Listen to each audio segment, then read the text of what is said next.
Alright, party rockers. Well, what's this doing here? Well, if anyone is here today, it's gonna be a really novel stream idea. We're gonna be doing a novel stream idea. And by novel, I mean, yeah, and by novel, I mean we're gonna be reading a novel. So today, well, earlier, well, last few streams ago, when we were supposed to be playing Terraria, I just started reading the 100 Years of Solitude. So we'll continue doing that. That's all we're gonna do today. So, bam! 100 Years of Solitude by Gabriel Garcia Marquez.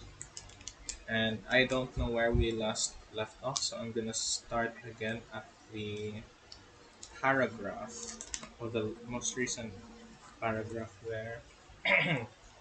So yeah, that's all we'll be doing today. Uh, you guys will really like it, I think.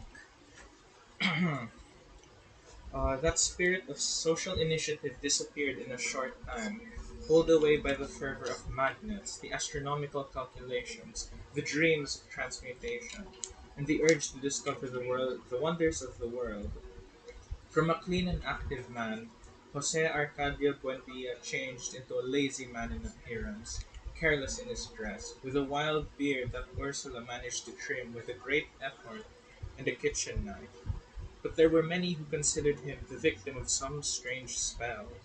But even those most convinced of his madness, left work and family to follow him when he brought out his tools to clear the land and asked the assembled group to open a way that would put Macondo in contact with the great inventions. Jose Arcadio Buendia was completely ignorant of the geography of the region. He knew that to the east there lay an impenetrable mountain chain, and that on the other side of the mountains there was the ancient city of Riohacha, where in times past, according to what he had been told by the first Aureliano Buendia, his grandfather, Sir Francis Drake, had gone crocodile hunting with cannons, and that he repaired them and stuffed them with straw to bring to Queen Elizabeth. In his youth, Jose Arcadio Buendia and his men, with wives and children, animals, and all kinds of domestic implements, had crossed the mountain in search for an outlet to the sea, and after 26 months they gave up the expedition and formed and founded Macondo, so that they would not have to go back. It was there, therefore, a route that did not interest them, for it only led to the past. To the south lay the swamps, covered in an eternal vegetable scum, and the whole vast universe of the great swamp, which, according to what the gypsies said, had no limits. The great swamp in the west mingled with a boundless extension of water, where there were soft-skinned cetaceans that had the head and torso of a woman, causing the ruination of sailors with the charm of their extraordinary breasts. The gypsies sailed along the route for 6 months before they reached the strip of land over which the mules that carried the mail passed. According to Jose Arcadio Buendia's calculations, the only possibility of contact was with civilization lay along the northern route, so he handed out clearing tools and hunting weapons to the same men who had been with him during the founding of Macondo. He threw his directional instruments and his maps into a knapsack and undertook the reckless adventure. During the first days they did not come across any appreciable obstacle. They went down along the stony bank of the river to the place where years before they had found the soldier's armor, and from there they went into the woods along a path between wild orange trees. At the path of the first week they killed and roasted a deer, but they agreed to eat only half of it and salt the rest for the days that led ahead. With that precaution, they tried to postpone the necessity of having to eat macaws whose blue flesh had a harsh and musky taste. Then, for more than 10 days, they did not see the sun again. The ground became soft and damp like volcanic ash. The vegetation was thicker and thicker, with the cries of the birds and the uproar of the monkeys becoming more and more remote, and the world became eternally sad. The men on the expedition felt overwhelmed by their most ancient memories in the paradise of dampness and silence, going back to before original sin, as their boots sank into pools of steaming oil and their machetes destroyed bloody lilies and golden salamanders. For a week, almost without speaking, they went ahead like sleepwalkers through a universe of grief, lighted only by the tenuous reflection of luminous insects, and their lungs were overwhelmed by a suffocating smell of blood. They could not return because the strip that they were opening as they went along would soon close up with the new vegetation that almost seemed to grow before their eyes. It is all right, Jose Arcadio Buendia said. The main thing is to not lose our bearings. Always following his compass, he kept on guiding his men toward the invisible north that they would be able to get out of that enchanted region. It was a thick night, starless, but the darkness was becoming impregnated with the fresh and clean air. Exhausted by the long crossing, they hung up their hammocks and slept deeply for the first time in 2 weeks. When they woke up, with the sun already high in the sky, they were speechless with fascination. Before them, surrounded by ferns and palm trees, white and powdery in the silent morning light, was an enormous Spanish galleon. Tilted slightly to starboard, it was hanging from its intact masts, the dirty rags of its sails in the mists of its rigging, which was adorned with orchids. The hull, covered with an armor of petrified barnacles and soft moss, seemed firmly fastened to the surface of stones. The whole structure seemed to occupy its own space, one of solitude and oblivion, protected from the vices of time and the habits of the birds. Inside, where the expeditionaries explored with careful intent, there was nothing but a thick forest of flowers. The discovery of the galleon was indication of the proximity of the sea. An indication of the proximity of the sea broke Jose Arcadio Buendia's drive. He considered it a trick of his whimsical fate to have searched for the sea without finding it, at the cost of countless sacrifices and suffering, and to have found it all with a sudden and to have found it all of a sudden without looking for it, as if it lay across the path like an insurmountable object. Many years later, Colonel Aureliano Buendia crossed the region again, when it was already a regular mail route, and the only part of the ship he found was its burned out frame in the midst of a field of poppies. Only then, convinced that the story had not been some product of his father's imagination, did he wonder how the galleon had been able to get inland to that spot. But Jose Arcadio Buendia did not concern himself with that when he found the sea another 4 days' journey from the galleon. His dreams ended as he faced that ashen, foamy, dirty sea, which had not merited the risks and sacrifices of the adventure. God damn it, he shouted. Macondo is surrounded by water on all sides. The idea of a peninsular Macondo prevailed for a long time, inspired by the arbitrary map that Jose Arcadio Buendia sketched on his return from the expedition. He drew it in rage, evilly exaggerating the difficulties of communication, as if to punish himself for the absolute lack of sense with which he had chosen the place. "We'll never get anywhere," he lamented to Ursula. "We're going to rot our lives away here without receiving the benefits of science." That certainty, mulled over for several months in the small room he used as his laboratory, brought to him brought him to the conception of the plan to move Macondo to a better place. But that time, Ursula had anticipated his feverish designs. He had with the secret and implacable labor of a small ant, she predisposed the women of the village against the flightiness of their husbands, who were already preparing for the move. Jose Arcadio Buendia did not know at that moment, or because of what adverse forces his plans had become enveloped in a web of pretexts, disappointments, and evasions until it turned into nothing but an illusion.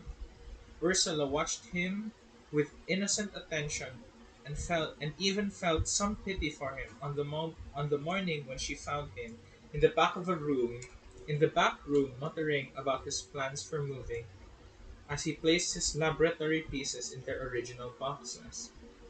She let him finish. She let him nail up the boxes and put his initials on them with an inked brush without reproaching him, but knowing now that he knew, because she had heard him say so in his soft monologues, that the men in the village would not back him up in his undertaking. Only when he began to take down the door of the room did Ursula dare ask him what he was doing, and he answered with a certain bitterness, "Since nobody wants to leave, we'll all leave by ourselves." Ursula did not become upset. "We will not leave," she said. "We will stay here, because we have had a son here. We have still not had a death," he said. "A person does not belong to a place until there is someone dead under the ground." Ursula replied with a soft firmness, If I have to die for the rest of you to stay here, I will die." Jose Arcadio Buendia had not thought that his wife's will was so firm.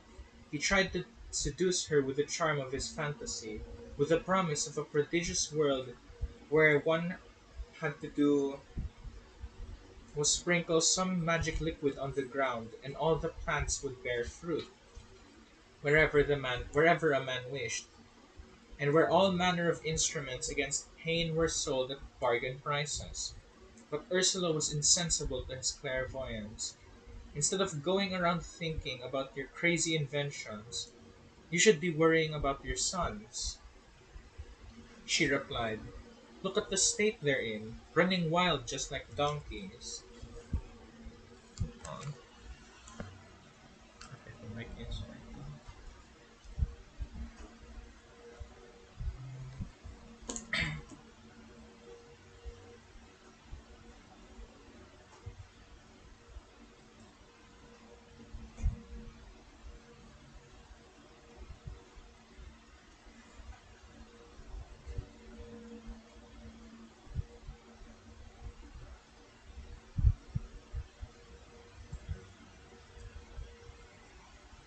Hold on, chat.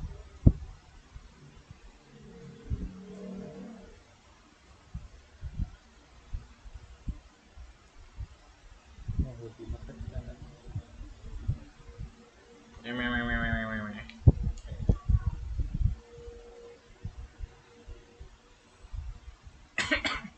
Where are we? Jose Arcadio Buendia took his wife's words literally. He looked out the window and saw the barefoot children in the sunny garden, and he had an expression that only at that instant had they begun to exist, conceived by Ursula's spell.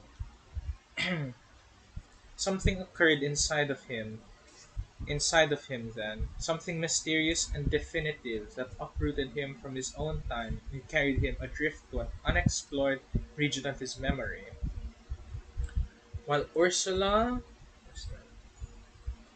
while Ursula continued sweeping the house, which was safe now from being abandoned for the rest of her life, he stood there with an absorbed look, contemplating the children until his eyes became moist and he dried them with the back of his hand, exhaling a deep sigh of resignation. "All right," he said. Tell them to come help me take the things out of the boxes. Jose Arcadio, the older of the children, was 14. He had a square head, thick hair, and his father's character. Although he had the same impulse for growth and physical strength, it was early evident that he lacked imagination. Had been conceived and born during the difficult crossing of the mountains, before the founding of Macondo, and his parents gave thanks to the heavens when they saw he had no animal features. Aureliano, the first human being to be born in Macondo, would be 6 years old in March. He was silent and withdrawn. He had wept in his mother's womb and had been born with his eyes open. As they were cutting the umbilical cord, he moved his head from side to side, taking in the things in the room and examining the faces of the people with fearless curiosity.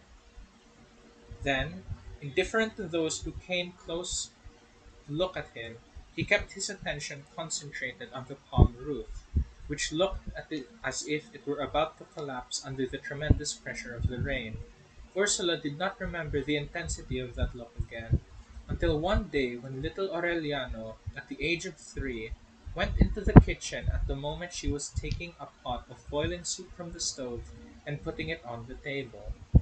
The child, perplexed, said from the doorway, "It's going to spill." The pot was firmly placed at the center of the table, but just as soon as the child made his announcement, it began to an unmistakable movement toward the edge, as if implied by some inner dynamism, and it fell and broke on the floor. Aureliano, I, Ursula, alarmed, told her husband about the episode, but he interpreted it interpreted it as a natural phenomenon. That was the way he always was, alien to the existence of his son, partly because he considered childhood as a period of mental insufficiency, and partly because he was always too absorbed in his fantastic speculations.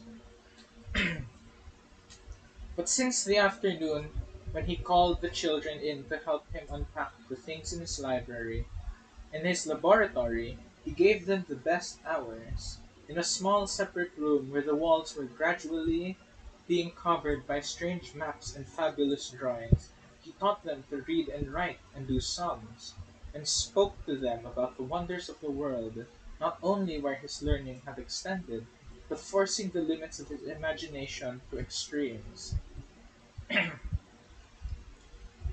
It was in that when the boys ended up learning about the southern extremes there there were men so intelligent and peaceful that their only pastime was to sit and think, and that it was possible to cross the Aegean Sea on foot by jumping from island to island, all the way to the port of Salonkia.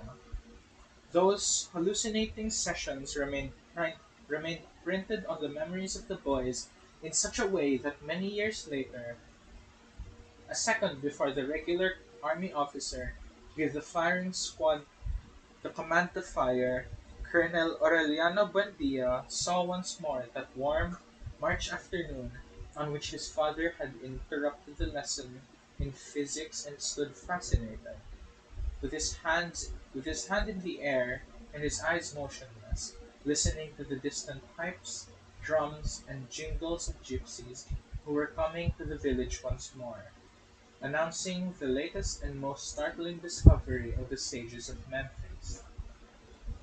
They were new gypsies, young women and men who only knew their own language, handsome specimens with oily skins and intelligent hands, whose dances and music sowed a panic of uproarious joy through the streets, with parrots painted all colors reciting Italian arias, and the hen who had laid 100 golden eggs into the sound of the tambourine, and a trained monkey who read minds, and the multiple-use machine that could be used at the same time to sew on buttons and reduce fever, and the apparatus to make a person forget his bad memories, a poultice to lose time, and 1,000 more inventions so ingenious and unusual that Jose Arcadio Buendia must have wanted to invent a memory machine so he could remember them all. In an instant they transformed the village. The inhabitants of Macondo found themselves lost in their own streets, confused by the crowded fair, holding a child by each hand so as not to lose them in the tumult, bumping into acrobats with golden capped teeth and jugglers with 6 arms, suffocated by the mingled breath of manure and sandals that the crowd exhaled. Jose Arcadio Buendia went about everywhere like a madman, looking for Melquiades so that he could reveal to him the infinite secrets of that fabulous nightmare. He asked several gypsies where Melquiades used to set up his tent, and he found that taciturn Armenian who in Spanish was hawking a syrup was to make oneself invisible. He had drunk down a glass of the amber substance in one gulp as Jose Arcadio Bandia elbowed his way through the absorbed group that was witnessing the spectacle, and was able to ask his question. The gypsy wrapped him in a frightful climate of his look before he turned into a puddle of pestilenial, lential, and smoking pitch over which the echo of his reply still floated. Melquiades is dead. Upset by the news, Jose Arcadio Buendia stood motionless, trying to rise above his affliction, upon the group until the group dispersed, called away by other artificers, and the puddle of the taciturn Armenian evaporated completely. Other gypsies confirmed later that Melquiades had in fact succumbed to the fever on the beach in Singapore, and that his body had been thrown into the deepest part of the Java Sea. The children had no interest in the news. They insisted that their father take them to see the overwhelming novelty of Sages of Memphis that was being advertised at the entrance of the tent that, according to what was said, had belonged to King Solomon.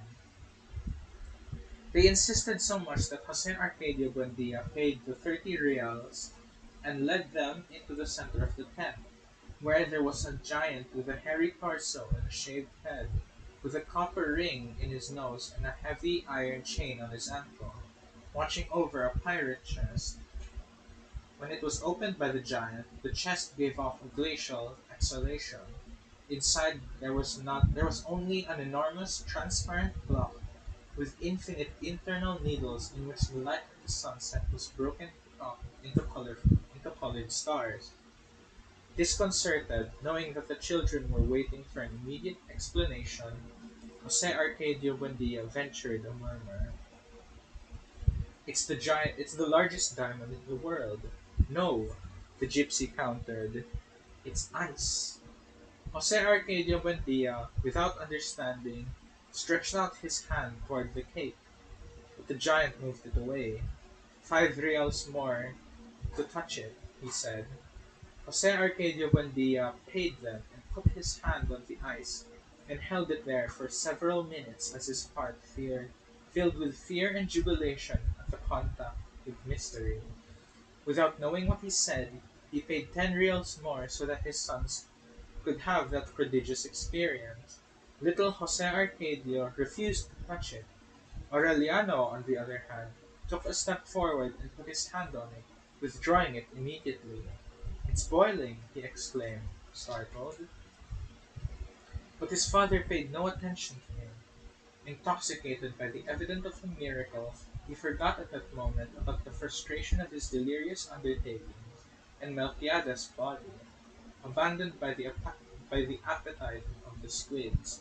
He paid another 5 reals, and with his hand on the cake, as if giving testimony to the Holy Scriptures, he explained, "This is the great invention of our time."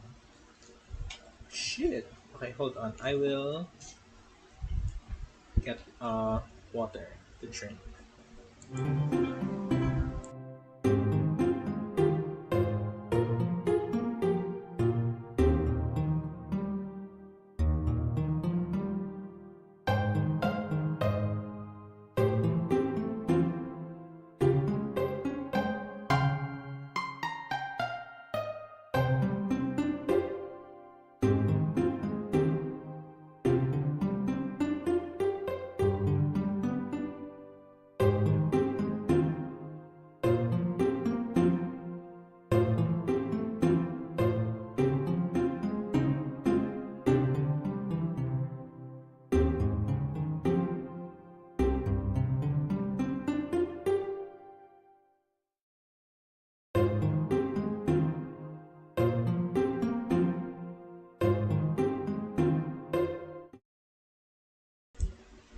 Okay, we're back.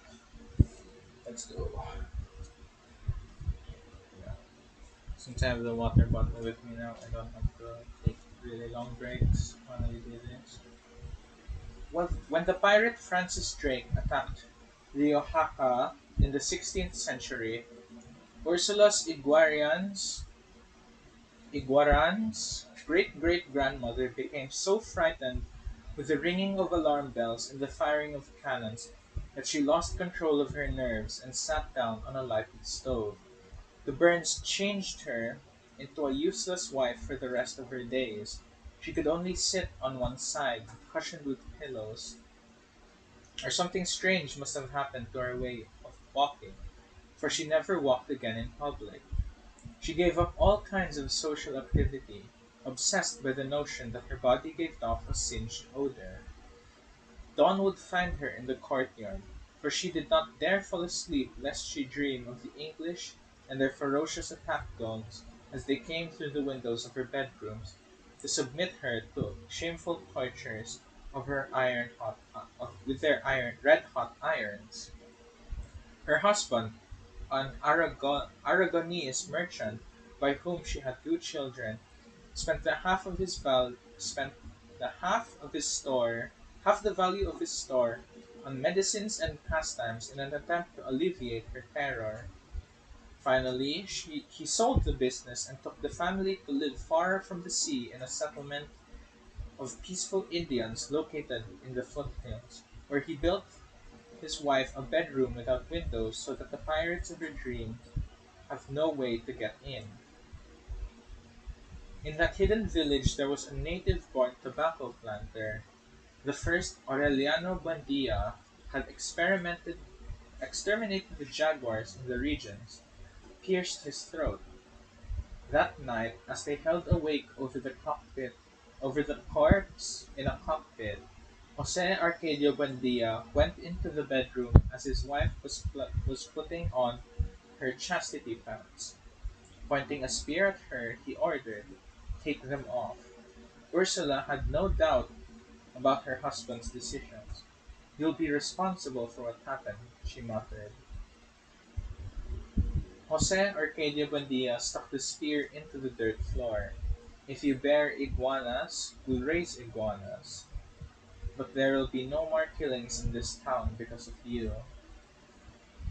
It was a fine June night, cool and with the moon, and they were awake and frolicking in bed until dawn, indifferent to the breeze that passed through the bedroom, loaded with the weeping of Prudencio Aguilar's kin. The matter was put down as a duel of honor, but both of them were left with a twinge in their conscience. One night, when she could not sleep, Ursula went out into the courtyard to get some water, and she saw Prudencio Aguilar with a water jar. He was livid, a sad expression in his face, trying to cover the hole in his throat with a plug made of esparto grass.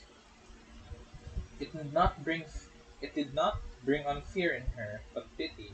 She went back to the room and told her husband that she had seen, but he what she had seen, but he did not think much of it. "This just means that we can't stand the weight of our conscience."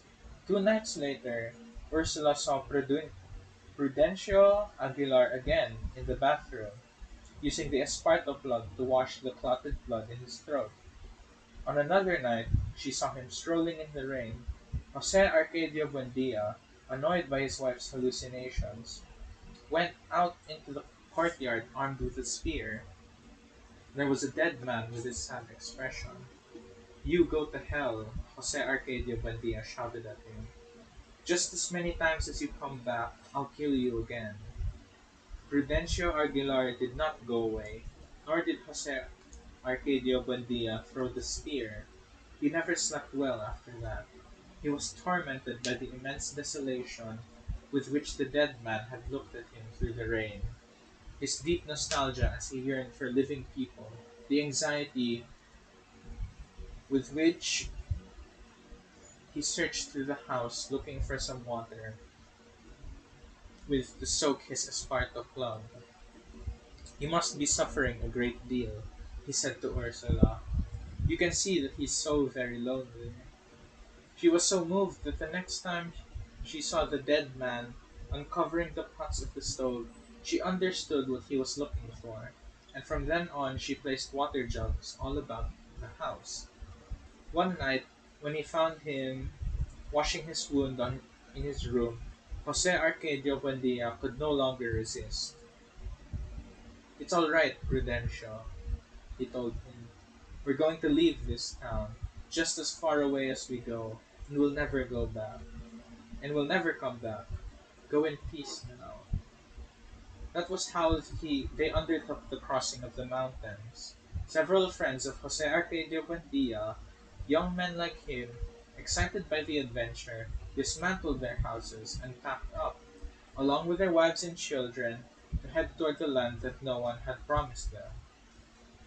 Before they left, Jose Arcadio Buendia buried the spear in the courtyard, and one after the other, he cut the throats of his magnificent fighting cocks, trusting that in that way he could give some measure of peace to Prudencio Aguilar. All that Ursula took along were a trunk of her bridal clothes, a few household utensils, and the small chest with the gold pieces that she had inherited from her father. They did not lay out any indefinite itinerary. They simply tried to go in a direction opposite the road to the Rio Hacha, so that they would absolutely not leave any trace or meet any people they knew. It was an absurd journey. After 14 months, her stomach that corrupted by monkey meat and snake stew, Ursula gave birth to a son who had all his features human. She had traveled half of a trip in a hammock that two men carried on their shoulders, because swelling had disfigured her legs and varicose veins have popped up like bubbles. Although it was pitiful to see them with their sunken stomachs and languid eyes, the children survived the journey better than their parents, and most of the time it was fun for them. One morning, after almost 2 years of crossing, they became the first mortals to see the western slopes of the mountain range. In the far cloudy summit they saw the immense aquatic expanse of the great swamp as it spread out toward the other side of the world, but they never found the sea. One night, after several months of lost wandering through the swamps, far away now from the last Indians they had met on their way, they camped out on the banks of the stony river whose waters were like a torrent of frozen glass. Years later, during the Second Civil War, Colonel Aureliano Buendia tried to follow the same route in order to take Rio Hacha by surprise, and after 6 days of traveling, he understood that it was madness. Nevertheless, the night on which they camped beside the river, his father's host had the look of shipwrecked people with no escape, but their number had grown during the crossing and they were all prepared, and they succeeded to die of old age. Jose Arcadio Buendia dreamed right, that night that right there a noisy city with houses having mirror walls rose up. He asked that city what city it was, and they answered him with a name that he had never heard, that had no meaning at all, but had a supernatural echo in his dream. Macondo. On the following day he convinced his men that they would never find the sea. He ordered them to cut down the trees to make a clearing beside the river, at the spot of the bank, and there they founded the village. Sheesh. Nice. Water. Hold on.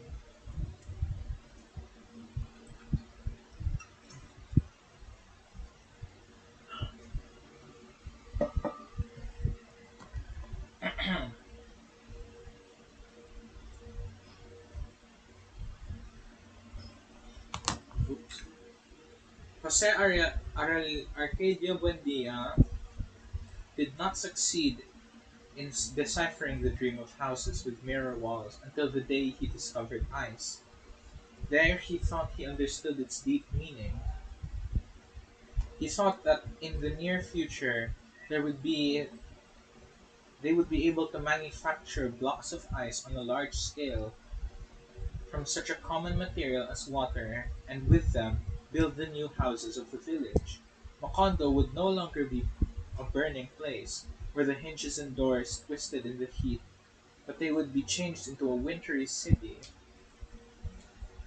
If he did not persevere in his attempts to build an ice factory, it would it was because at that time he was absolutely enthusiastic over the education of his sons, especially that of Aureliano, who from the first had revealed a strange intuition for alchemy.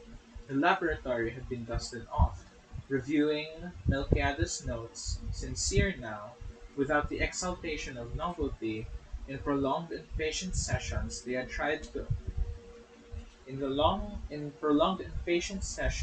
tried to separate Ursula's gold from the debris that was stuck at the bottom of the pot. Young Jose Arcadio scarcely took part in the process, while his father was involved body and soul in his winter fight. The withful firstborn was in who had always been too big for his age, had become a monumental adolescent. His voice had changed. An incipient fuzz appeared on his upper lip. One night, as Ursula went into the room where he was undressing to go to bed, she felt a mingled sense of shame and pity. He was the first man that she had seen naked after her husband, and he was so well equipped for life that he seemed abnormal. Ursula, pregnant for the third time, relieved her newlywed terror. Around the time of Mary, foul-mouthed, provocative women came into the house to help with the chores, and she knew how to read the future in cards. Ursula spoke to her about her son. She thought that his disproportionate size was something as unnatural as her cousin's tail of a pig. The woman let out an expansive laugh that resounded throughout the house like a spray of broken glass. Just the opposite, she said. He'll be very lucky. In order to confirm her prediction, she brought her cards to the house a few days later and locked herself up with Jose Arcadio in the granary of the kitchen. She calmly placed her cards on the old carpenter's bench, saying anything that came into her head while the boy waited beside her, more bored than intrigued. Ah, yeah. Suddenly she reached out her hand and touched him. "Lordy," she said, sincerely startled. That was all she could say. Jose Arcadio felt his bones filling up with foam, a languid fear, and a terrible desire to weep. The woman made no insinuations, but Jose Arcadio kept looking for her all night long, for the smell of smoke that she had under her armpits and that had long caught under his skin. He wanted to be with her all the time. He knew he wanted her to be his mother, for them never to leave the granary, and for her to say "Lordy" to him again. One day he could not stand it any more, and he went looking for her at her house. He made a formal visit, sitting uncomprehendingly in the living room without saying a word. At that moment he had no desire for her. He found her different, entirely foreign to the image that her smell brought on, as if she were someone else. He drank his coffee and left the house in depression. That night, during a frightful time of lying awake, he desired her again with a brutal anxiety. But he did not want her that time as she had been in the granary, but as she had been that afternoon. Days later, the woman suddenly called him to her house, where she was alone with her mother, and she had him come into the bedroom with the pretext of showing him a deck of cards.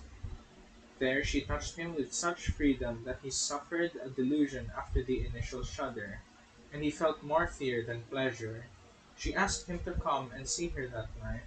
He agreed, in order to get away, knowing that he was incapable of going.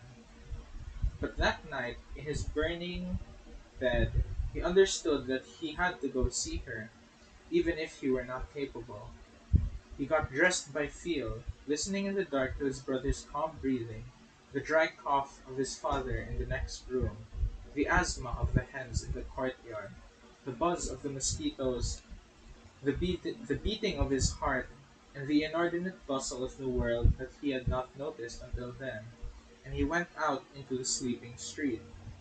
With all his heart he wanted the door to be barred and not just closed as she had promised him.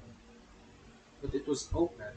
He pushed it with the tips of his fingers, and the hinges yielded with a mournful and articulate moan that left a frozen echo inside of him. From the moment he entered, sideways, and not trying to make noise, he caught the smell. He was still in the hallway, where the woman's three brothers had their hammocks in positions that he could not see and that he could not determine in the darkness as he felt his way along the hall to push open the bedroom door and get his bearings there, so as not to make mistakes. He found it. He bumped against the ropes of the hammocks, which were lower than he expected, and a man who had been snoring until then turned in his sleep and said in a kind of delusion, "It was Wednesday."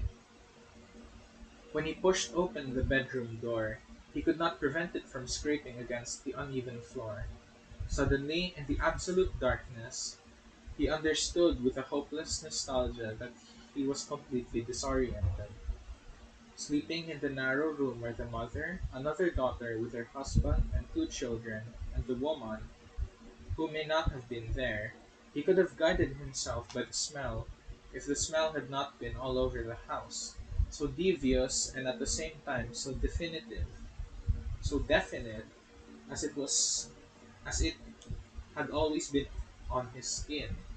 He did not move for a long time, wondering in fright how he even got to that abyss of abandonment, when a hand with all its fingers extended and feeling about in the darkness touched his face. He was not surprised, for without knowing he had expected it. He then gave himself over to that hand, and in a terrible state of exhaustion he let himself be led to a shapeless place where his clothes were taken off and he was heaved about like a sack of potatoes and thrown from one side to the other in the bottomless darkness in which his arms were useless.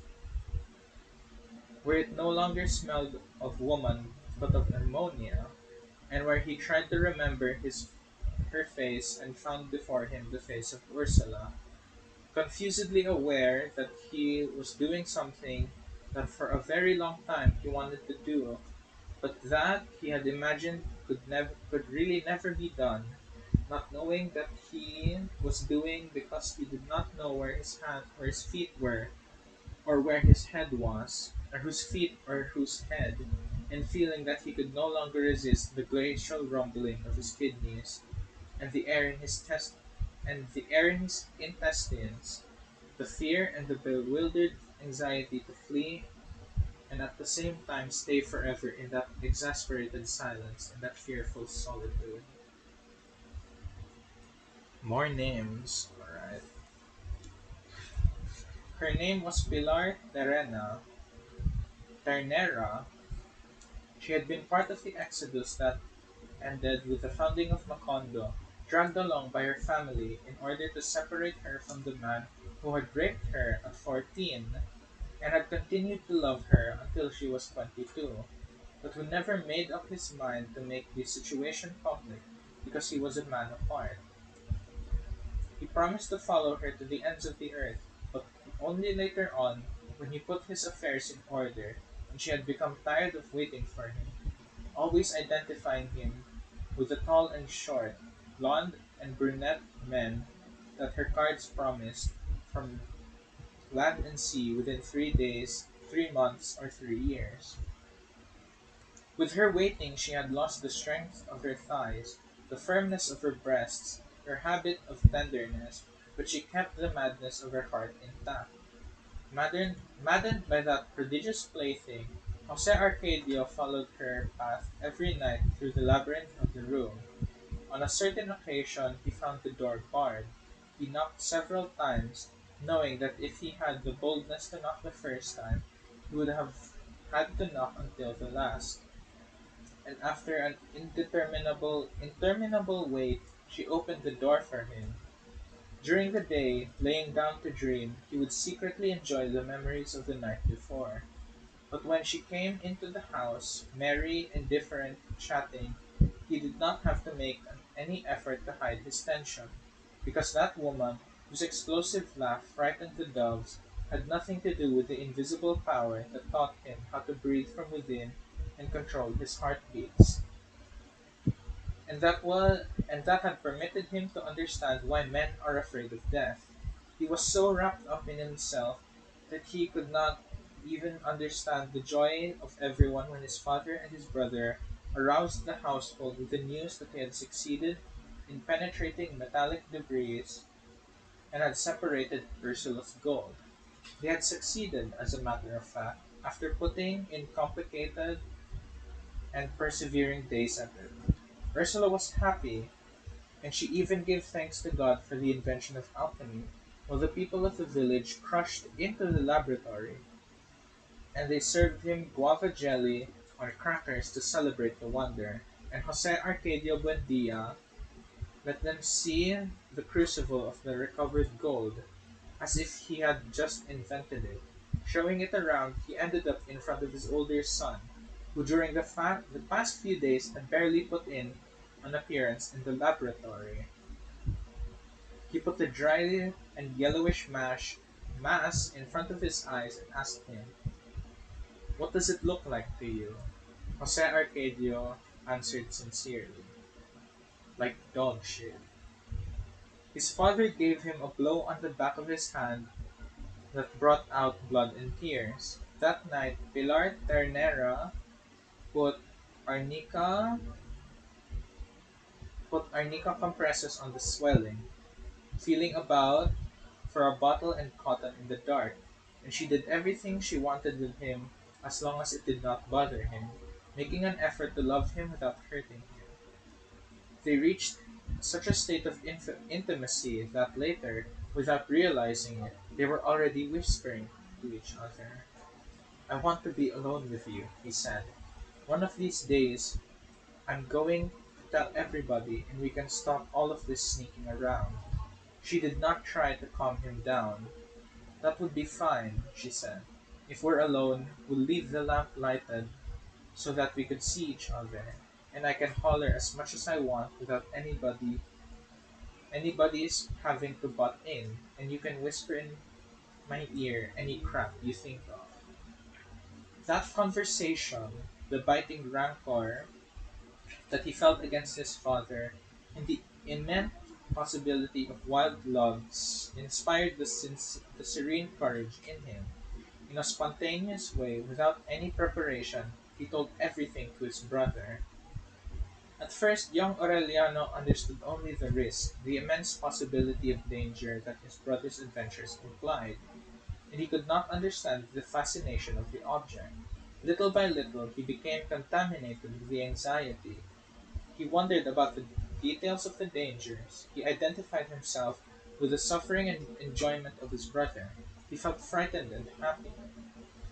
He would stay awake, waiting for him until dawn in the solitary bed that seemed to have a bottom of live coals.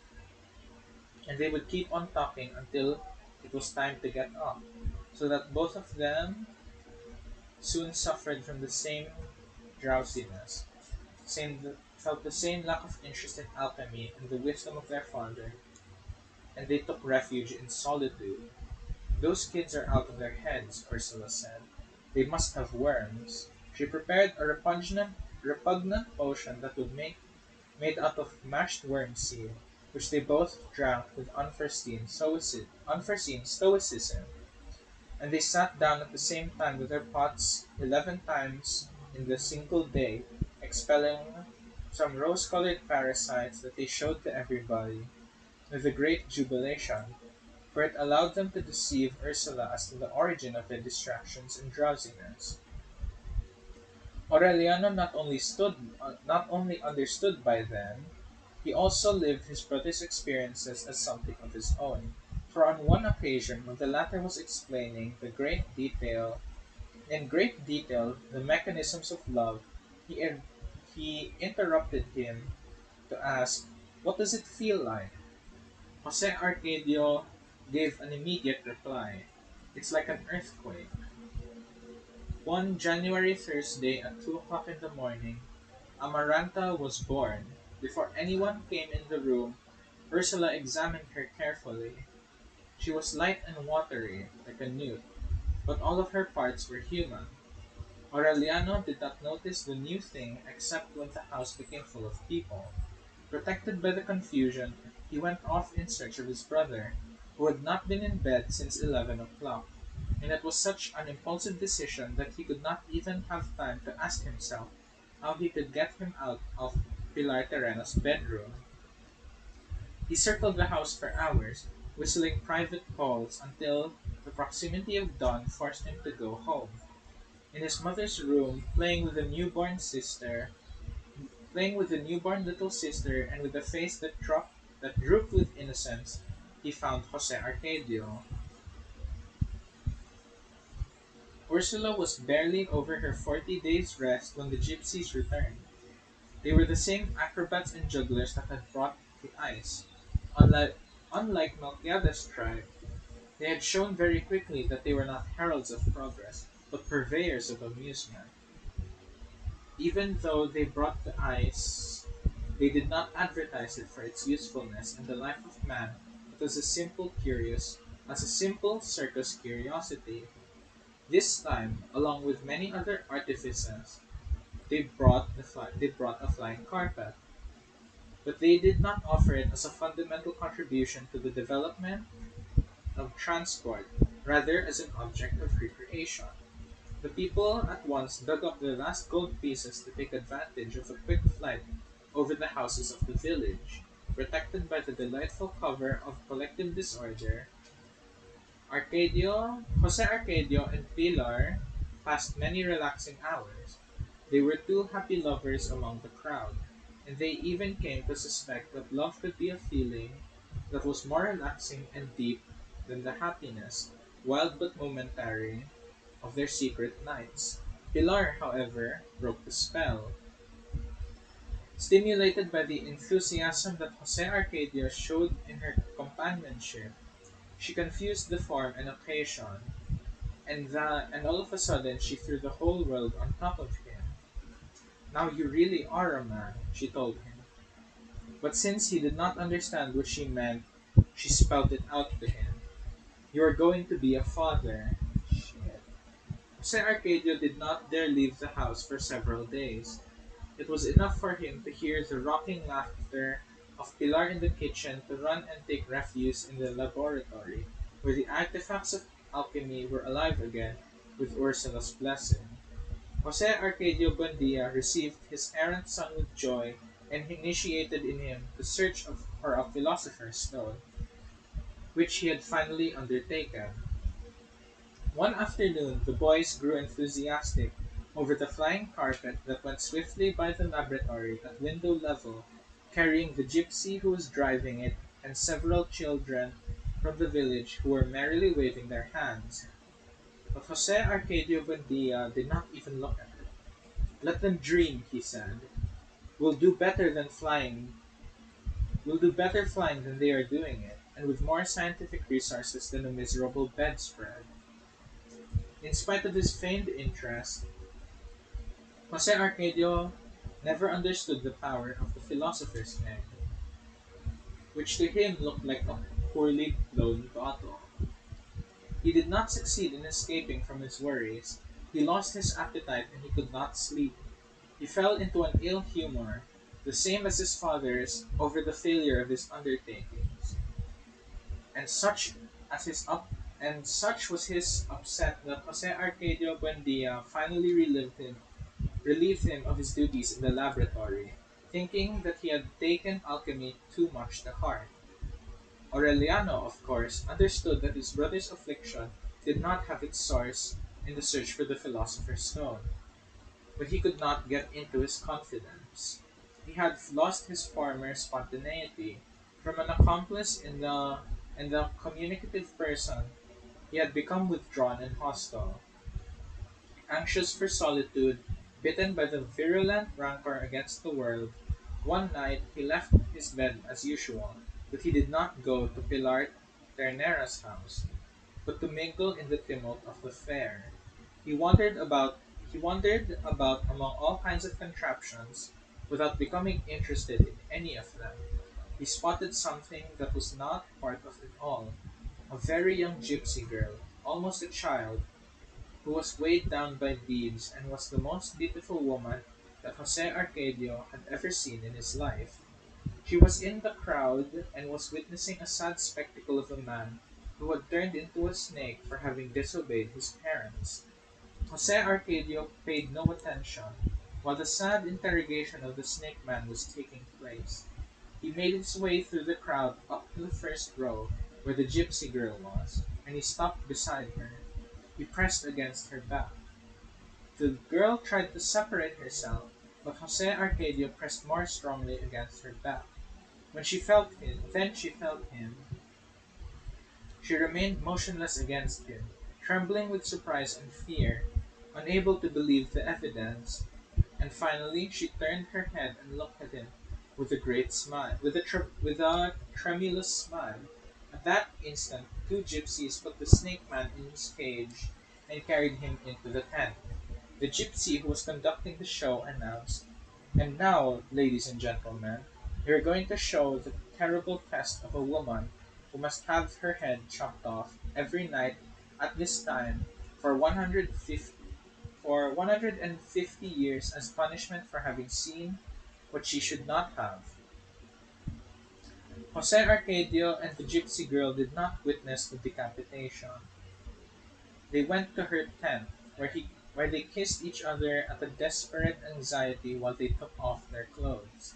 The gypsy girl removed the starched lace corsets she had on, and there she was, changed into practically nothing. She was a languid little frog, with incipient breasts and legs so thin that they did not match the size of Jose Arcadio's arms, but she had the decision and the warmth that compensated for her fragility. Nevertheless, Jose Arcadio could not respond to her because they were in a kind of public tent where the gypsies passed through in their circus thing with their circus things and did their business, and would even tarry by the bed for a game of dice.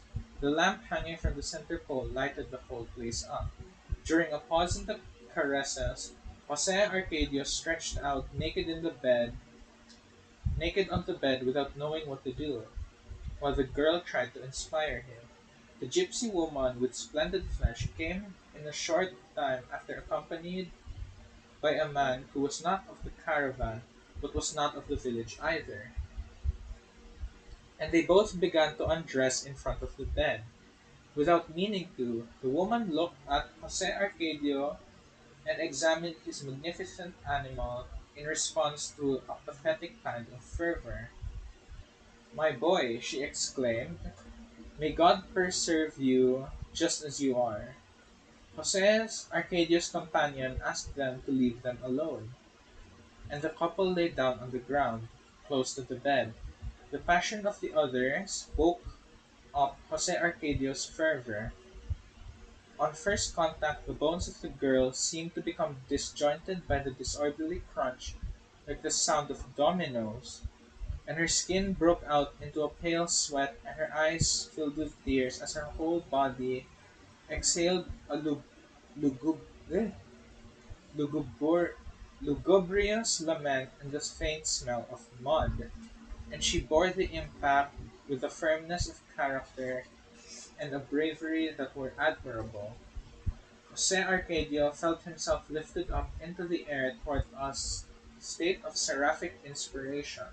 where his heart burst forth with an outpouring of tender obscenities that entered the girl through her eyes and came out of her mouth, translated into her language. It was Thursday. On Saturday night, Jose Arcadio wrapped a red cloth around his head and left with the gypsies. When Ursula discovered his absence, he searched for him all through the village. In the remains of the gypsy camp there was nothing but a garbage pit among the still smoking ashes of the extinguished campfires. Someone was there looking for beads among the trash, told Ursula that that night before he had seen her son in the tumult of a caravan pushing the snake man's cage on a cart. "He's become a gypsy," she shouted to her husband, who had not shown the slightest sign of alarm over the disappearance. "I hope it's true," Jose Arcadio Buendia said, grinning in his mortar the material that had been ground 1,000 times and reheated and ground again. "That way he'll learn to be a man." Excuse me. Ursula asked where the gypsies had gone. She went along asking and followed a road that had been shown, thinking that she still had time to catch up to them. She kept getting farther away from the village until she felt so far that she did not think about returning.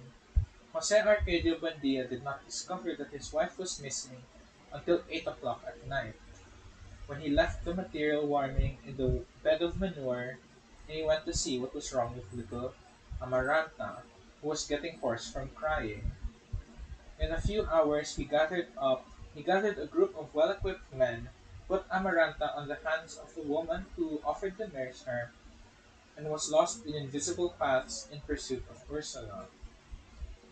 Aureliano went with them.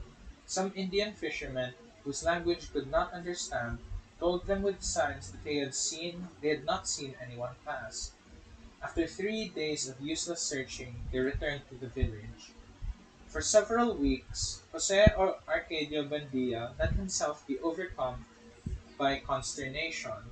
He took care of little Amaranta like a mother. He bathed and dressed her, took her to be nursed 4 times a day, and even sang to her at night the songs that Ursula never knew how to sing. On certain occasions, Ternera volunteered to do the household chores until Ursula came back. Aureliano, whose mysterious intuition had become sharpened with the misfortune, felt a glow of clairvoyance when he saw her come in. Then he knew that in some inexplicable way that she was to blame for his brother's flight and the consequent disappearance of his mother, and he harassed her with a silent and implacable hostility in such a way that the woman did not return to the house. Time put things in their place. Jose Arcadio Buendia and his son did not know exactly when they returned to the laboratory. Dusting things, lighting the water pipe, involved once more in the patient manipulation of a material that had been sleeping for several months on its bed of manure.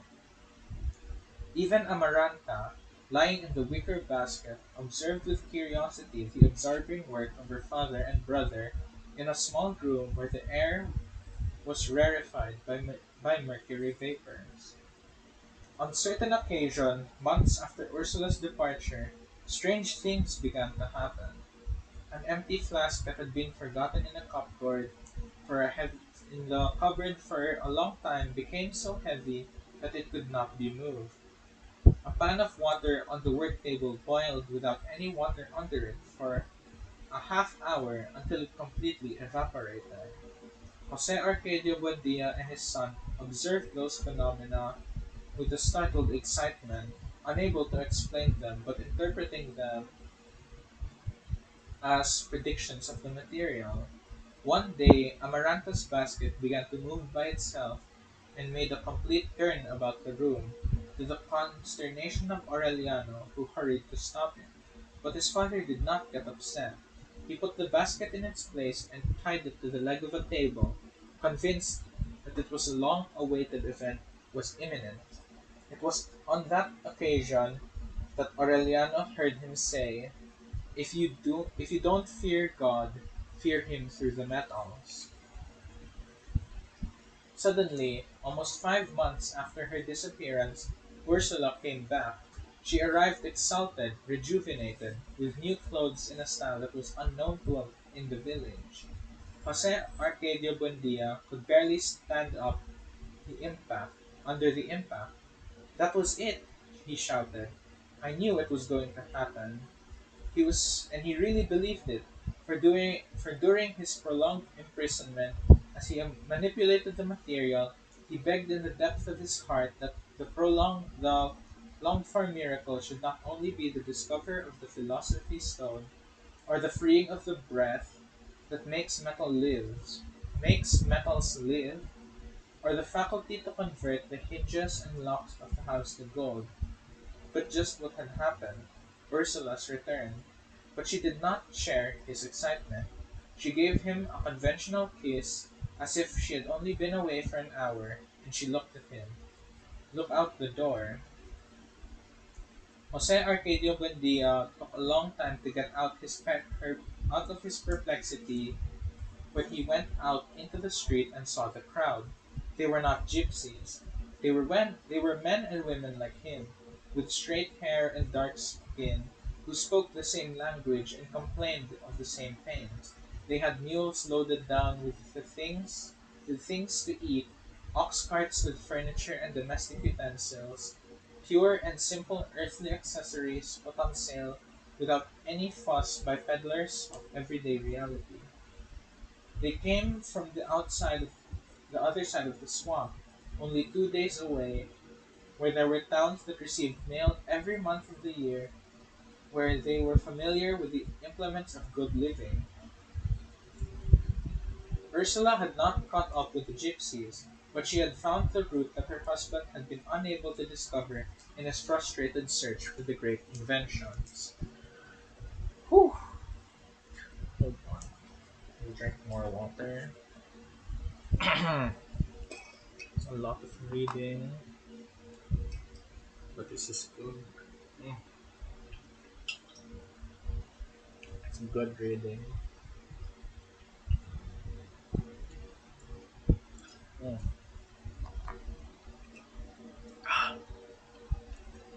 I wonder what other streams I could do.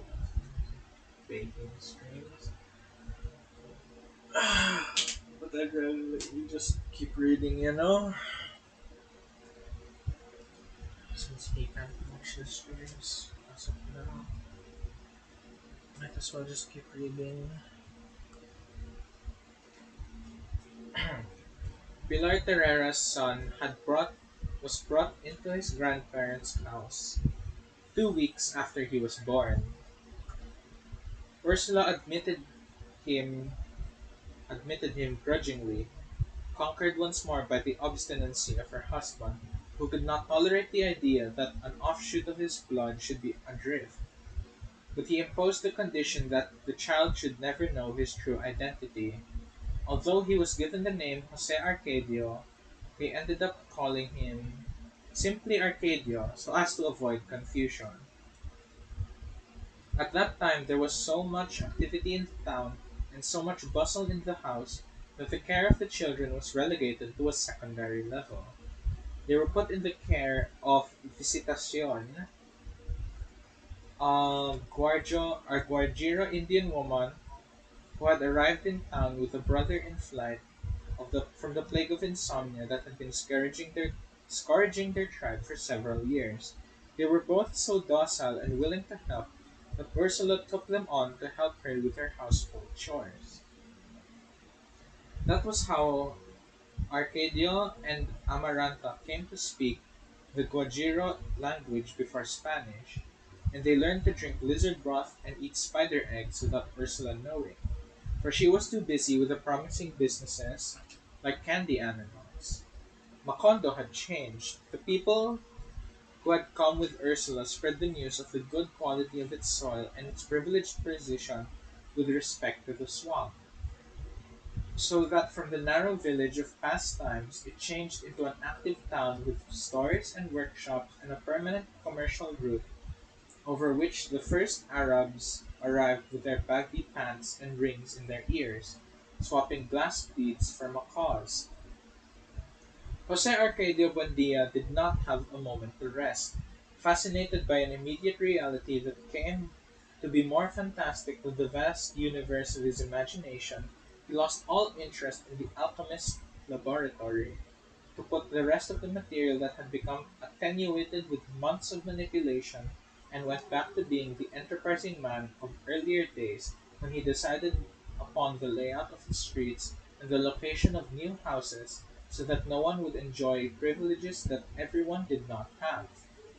He acquired such authority among the new arrivals that foundations were not laid nor walls were built without his being consulted, and it was decided that he should be the one in charge of the distribution of the land. When the acrobat gypsies returned and their vagabond carnival transformed now into a giant organization of games of luck and chance, they were received with great joy, for it was the thought that Jose Arcadio would be coming back to them. But Jose Arcadio did not return, nor did they come with the snake man, who, according to what Ursula thought, was the only one who could tell them about their son. So the gypsies were not allowed to camp in town or set foot in it in the future, for they were considered the bearers of concoctions and perversion. Jose Arcadio Bandia, however, was explicit in maintaining that the old tribe of Melquiades, who had contributed so much to the growth of his village with his age-old wisdom and his fabulous inventions, would always find the gates open, that Melquiades' tribe, according to what the wanderers said, had been wiped off the face of the earth because they had gone beyond the limits of human knowledge. Emancipated for the moment at least, from the torment of fantasy, Jose Arcadio Buendia had a short time set up for in a short time set up a system of order and work which allowed for one bit of license, the freeing of the birds, which, since the time of the founding, had made time merry with their flutes, and installing it in their place musical clocks in every house. They were wondrous clocks made of carved wood, which the Arabs had traded for macaws, and which Jose Arcadio Buendia had synchronized with such precision that every half hour the town grew more merry as the progressive chords of the same song until it reached the climax of noontime, where it was as exact and unanimous as a complete waltz. It was also Jose Arcadio Buendia, who decided during those years that they should plant almond trees instead of acacias on the streets, and who discovered, without ever revealing it, a way to make them live forever.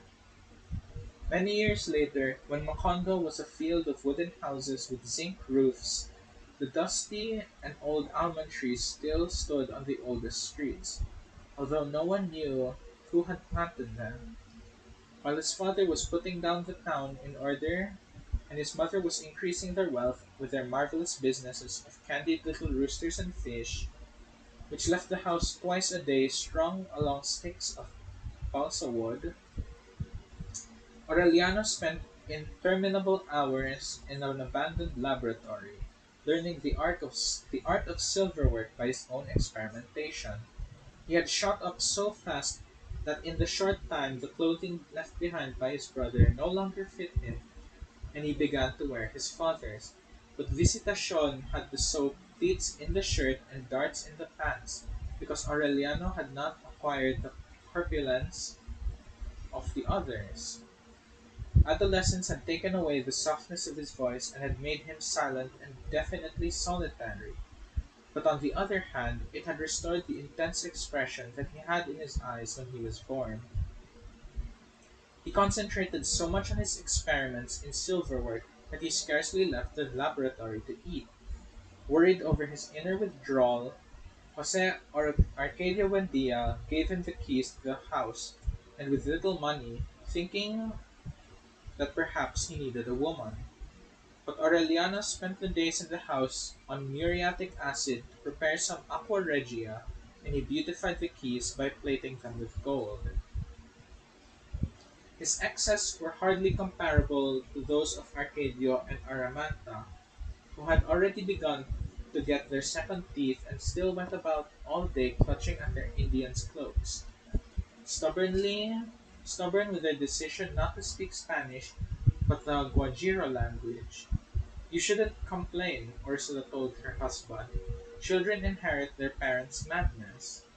And when and as she was lamenting her misfortune, convinced the wild behavior of her children was something as fearful as a pig's tail, Aureliano gave a look that wrapped her in an atmosphere of uncertainty. Something is coming, he told her. Ursula, as she did whenever he made a prediction, tried to break it down with her housewifely logic. It was normal for someone to be coming. Dozens of strangers came through Macondo every day without arousing suspicion or secret ideas. Nevertheless, beyond any logic, Aureliano was sure of his prediction. I don't know who it will be, he insisted, but whoever it is on its way. That Sunday, in fact, Rebecca arrived. She was only 11 years old. She made the difficult trip from Mana, Manaure, Manar, with some hide dealers who had taken on the task of delivering her along with a letter to Jose Arcadio Buendia. But they did not explain precisely who the person was who asked the favor. Her entire baggage consisted of a small trunk, a little rocking chair with hand-painted flowers, and a canvas sack which made a clock clock clock sound where she carried her parents' bones. The letter addressed to Jose Arcadio Buendia was written in very warm terms by someone who still loved him very much in spite of time and distance, and who felt obliged by maintaining, obliged by basic humanitarian feeling to do the charitable thing and send him, that poor unsheltered orphan, who was the second cousin of Ursula's, and consequently also a relative of Jose Arcadio Buendia, although farther removed, because she was the daughter of that unforgettable friend, Nicanor Ulloa, who and his very worthy wife Rebecca Montiel, may God keep them in his holy kingdom, whose remains the girl was carrying so they might be given Christian burial.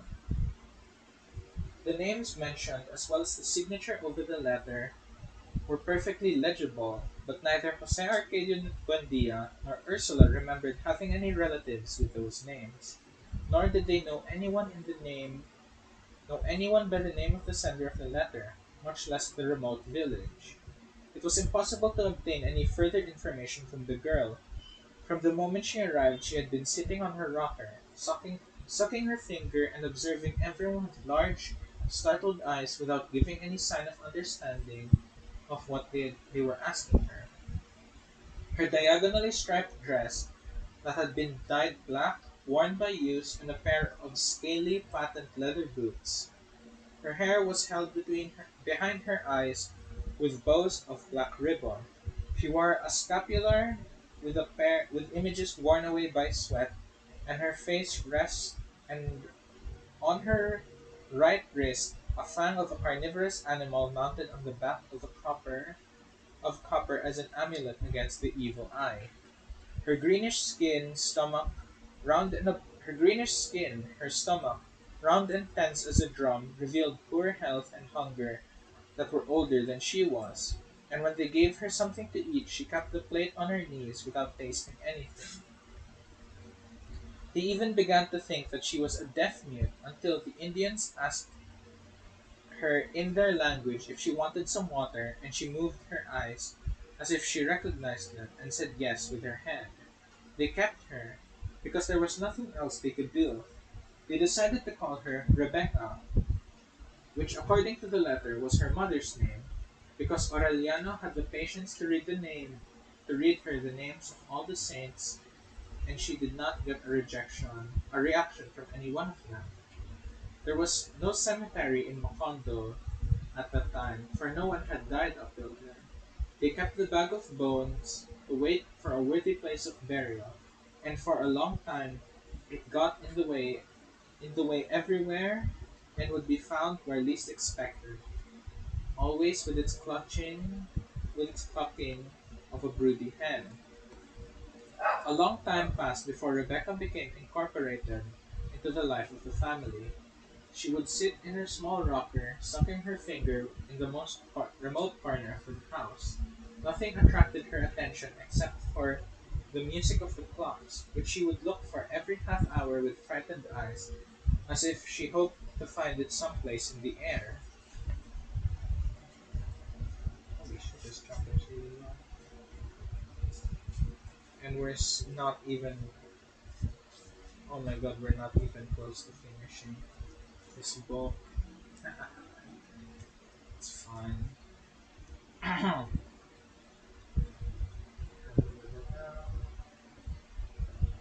They could not get her to eat for several days.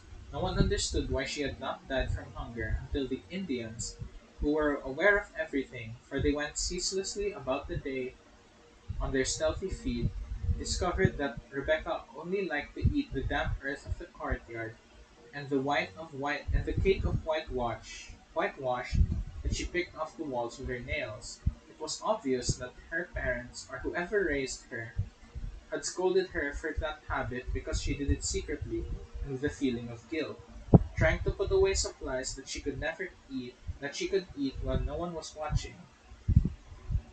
From then on, they put her under an implacable watch. They threw cow gall into the courtyard and rubbed hot chili on the walls, thinking they could defeat her pernicious vice with these methods. But she showed such signs as astuteness and ingenuity to find some earth that Ursula found herself forced to use more drastic methods. She put some orange juice and rhubarb in a pan that she left in the dew all night and gave her the dose the following day on an empty stomach. Although no one had told her that it was a specific remedy for the vice of eating earth, she thought that any bitter substance in an empty stomach would make the liver react. Rebecca was so rebellious and strong in spite of her frailness that they had to tie her up like a calf to make her swallow the medicine, and they could barely keep back her kicks or bear up under the strange hieroglyphics that she alternated with her bites, spitting, and that according to what the scandalized Indians said were the vilest obscenities that one could ever imagine in their language. When Ursula discovered that, she added whipping to the treatment. It was never established whether it was the rhubarb or the beatings that had an effect, or both of them together. But the truth was that in a few weeks began to show signs of recovery. She took part in the games of Arcadio and Amaranta, who treated her like an older sister, and she ate wholeheartedly, using the utensils properly. It was soon revealed that she spoke Spanish with as much fluency as the Indian language, that she had a ability for manual work, and that she could sing the waltz of the clocks with some very funny words that she herself had invented. It did not take long for them to consider her another member of the family. She was more affectionate to Ursula than any of her children had been, and she called Arcadio and Amaranta brother and sister, Aureliano uncle, and Jose Arcadio Buendia grandpa, so that she finally deserved, as much as the others, the name Rebecca Buendia, and only one that she had ever had and that she bore with dignity until her death. One night, about the time that Rebecca was cured of the vice of eating earth and was brought to sleep in the other children's room, the Indian woman, who slept with them, awoke by chance and heard the strange intermittent sound in the corner. She got up in alarm, thinking that an animal had come to the room, and then she saw Rebecca in the rocker, sucking her finger and with her eyes lighted up in the darkness like those of a cat.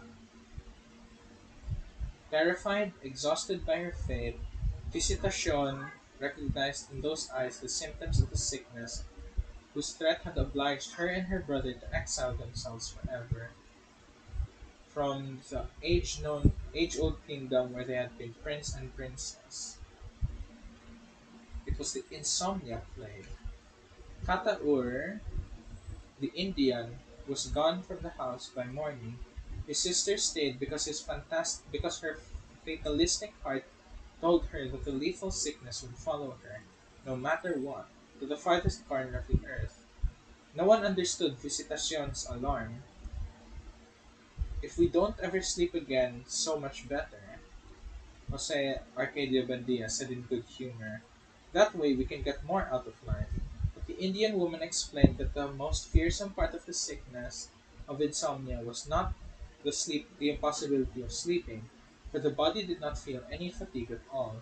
It was the inexorable evolution toward a more critical manifestation, a loss of memory.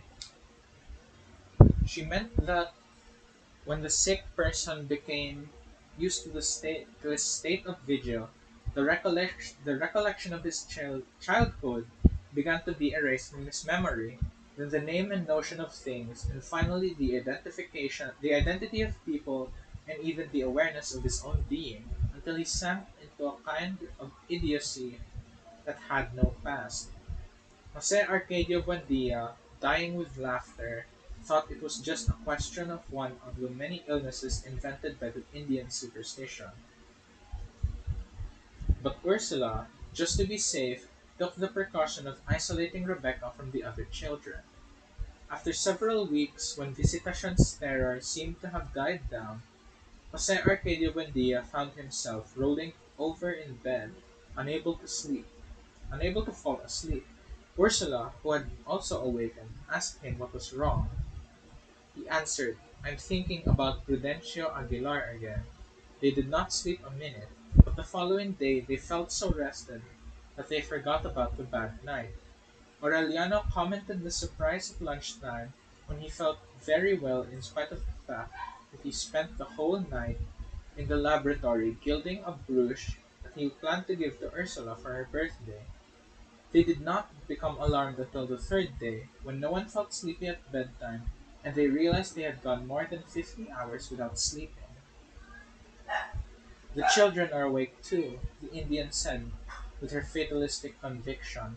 "Once it gets into a house, no one can escape the plague." They had indeed contracted the illness of insomnia. Ursula, who had learned from her mother the medicinal value of plants, prepared to make them all drink a brew of monkshood, but they could not get to sleep and spent the whole day dreaming on their feet. In that state of hallucinated lucidity, not only did they see the images of their own dreams, but they saw the images dreamed by others, as it was as if the house was full of visitors. Mm, excuse me.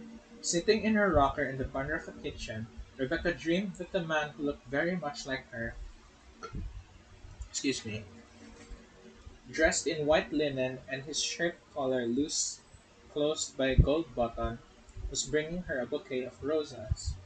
He was accompanied by a woman with delicate hands who took out one rose and put it in her child's hair.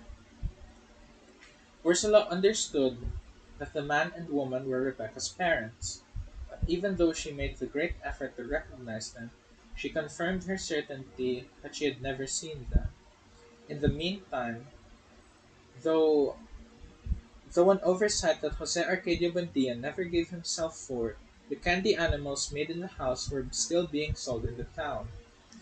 Children and adults sucked with delight of the precious green little green goosters of insomnia, the exquisite pink fish of insomnia, and the tender yellow ponies of insomnia, so that dawn on Monday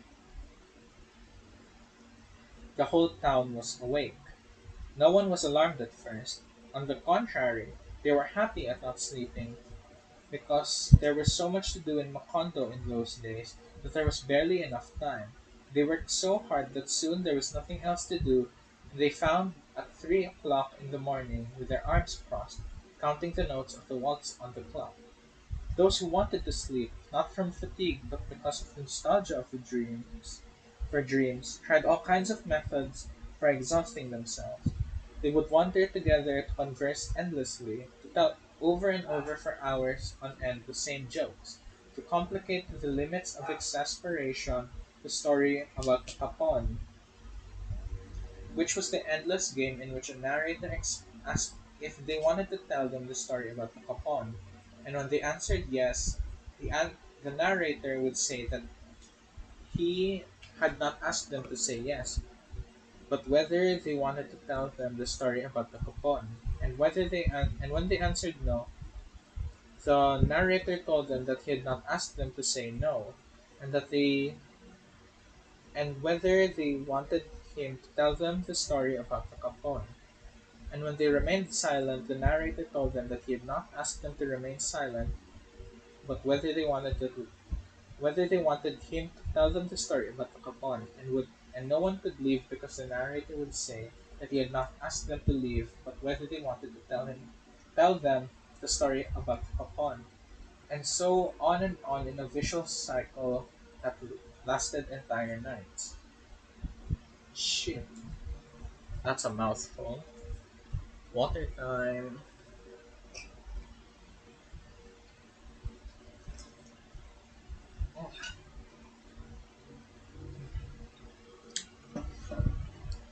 Ah, oh, this is gonna take kind of long. When Jose Arcadio Buendia realized the plague had invaded the town, he gathered together the heads of the families to explain to them what he knew about the sickness of insomnia, and they agreed on methods to prevent the scourge from spreading to other towns in the swamp.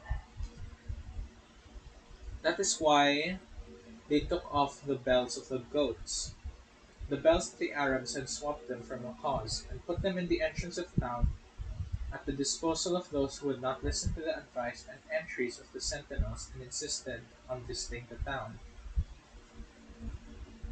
All strangers who passed through the streets of Macondo at the time had to ring their bells so that the sick people would know that they were healthy. They were not allowed to eat or drink anything during their stay, for there were doubt that the illness was transmitted by mouth, and all food and drink had been contaminated by insomnia. In that way, they kept the plague restricted to the perimeter of the town. So effective was the quarantine that the day came when the emergency situation was accepted as a natural thing, and life was organized in such a way that work picked up its rhythm again, and no one worried any more about the useless habit of sleeping. It was Aureliano who convinced the formula that it was to protect them against the loss of memory for several months. He discovered it by chance. An expert in insomnia, being having been one of the first, he had learned the art of silverwork to perfection. One day he was looking at a small anvil that he was used for laminating metals and could not remember its name. His father told him, "Steak." Aureliano wrote the name on a piece of paper that he pasted to the base of the anvil. Steak. In that way he was sure of not forgetting it in the future. It did not occur to him that this was the first manifestation of a loss of memory, because the object had the difficult name to remember. But a few days later he discovered that he had trouble remembering almost every object in the laboratory. Then he marked them with their respective names so that all he had to do was read the inscription in order to identify them. When his father told him about his alarm at having forgotten even the most impressive happenings in his childhood, Aureliano explained this method to him, and Jose Arcadio Buendia put it into practice all through the house and later on imposed it to the whole village. With an inked brush, he marked everything with its name: table, chair, clock, door, pen, wall, bed, pan. He went into the corral and marked the animals and plants: cow, goat, pig, hen, cassava, Caladium banana. Little by little, studying the infinite possibilities of a loss of memory, he realized that the day might come when things could not be recognized by their inscriptions, but that no one could remember their use. He had to be, then he had was more explicit. The sign that he hung on the neck of a cow, Macondo, the cow was an exemplary proof in which the inhabitants of Macondo were prepared to fight against the loss of memory. This is a cow. She must be milked every morning so that she will produce milk, and the milk must be boiled in water to be mixed with coffee to make coffee and milk. Thus they went on living in a reality that was slipping away, momentarily captured by words which could not escape which could escape irredeemably when they forgot the values of written letters. At the beginning of the sign, at the beginning of the road into the swamp, they put up a sign that said Macondo, another larger one in the main street that said God exists.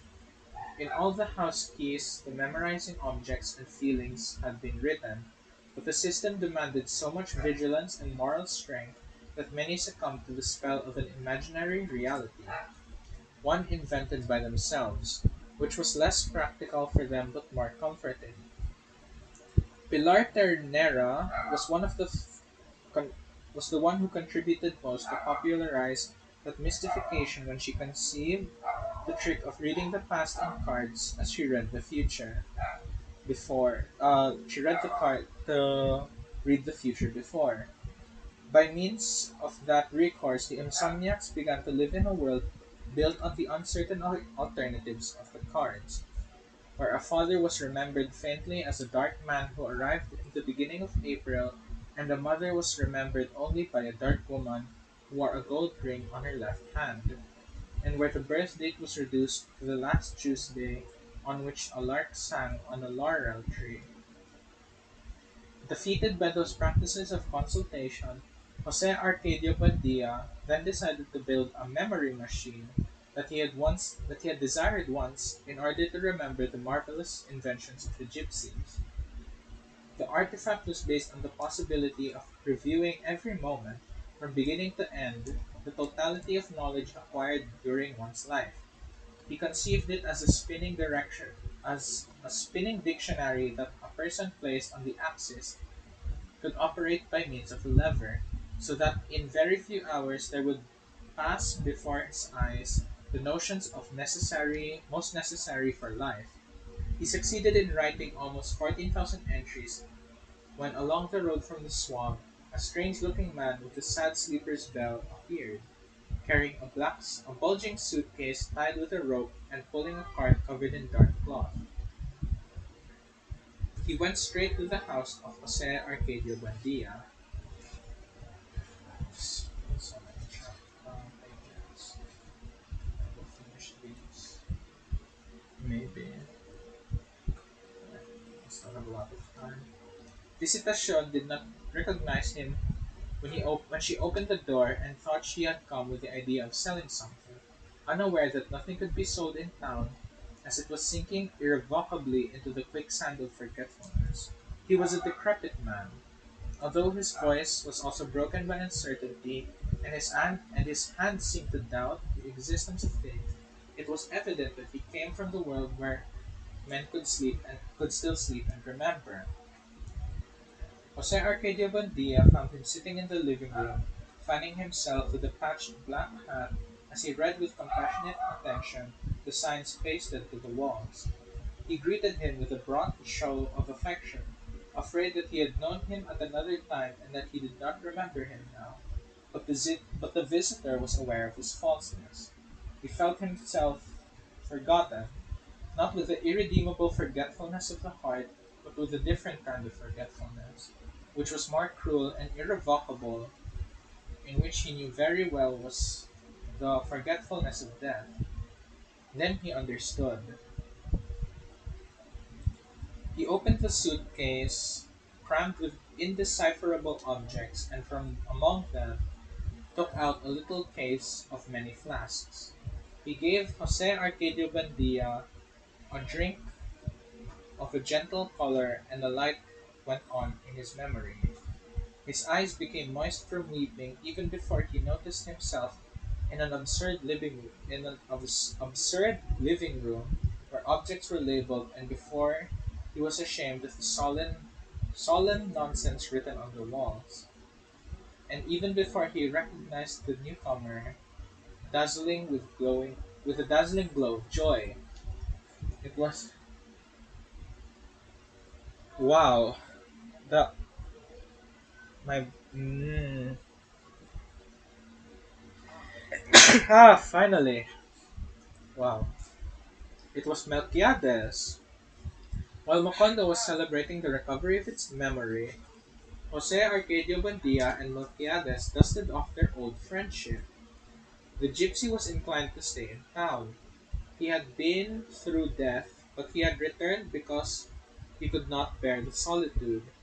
Repudiated by his tribe, having lost all his supernatural faculties because of his faithfulness to life, he decided to take refuge in that corner of the world which had not been discovered by death, dedicated to the operation of daguerreotype daguerreotype laboratory.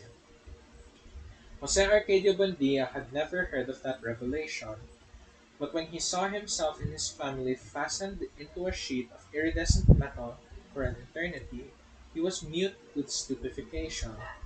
That was the date of the dangerous That was the date of the oxidized daguerreotype in which Jose Arcadio Buendia appeared in his grisly and and graying hair, his cardboard collar attached to his shirt by a copper button, and an expression of startled solemnity, whom Ursula described, dying with laughter, as a frightened general. Jose Arcadio Buendia was in fact frightened on that clear December morning when the daguerreotype was made, for he was thinking that people were slowly wearing away while his image would endure on a metallic plaque. Though Though a curious reversal of custom, it was Ursula who got that idea out of his head, as it was also she who forgot her ancient bitterness and decided that Melquiades would stay on in the house, although she never permitted them to make a daguerreotype of her, because, according to her words, she did not want to survive as laughingstock for her grandchildren. Whoa, shit. There's still so much to go. That's fine. That morning, she dressed the children in their best clothes, powdered their faces, and gave a spoonful of maple syrup to each one of them, so that they would all remain absolutely motionless during the 2 minutes in front of Nokia's fantastic camera. In the family daguerreotype, the only one that ever existed, Aureliano appeared dressed in black velvet between Aramanta and Rebecca. He had the same languor and the same clairvoyant look that he would have years later as he faced the firing squad. But he did not but he still had not sensed the premonition of his fate. He was an expert silversmith, praised all over the swampland for the delicacy of his work. In the workshop where he shared with Melquiades' mad laboratory, he could barely he could barely be heard breathing. He seemed to take refuge in some time, while his father and the gypsy with shouts interpreted the predictions of Nostradamus amidst the noise of flask and trays and the disaster of spilled acids and silver bromide that was lost in the twists and turns it gave at every instant.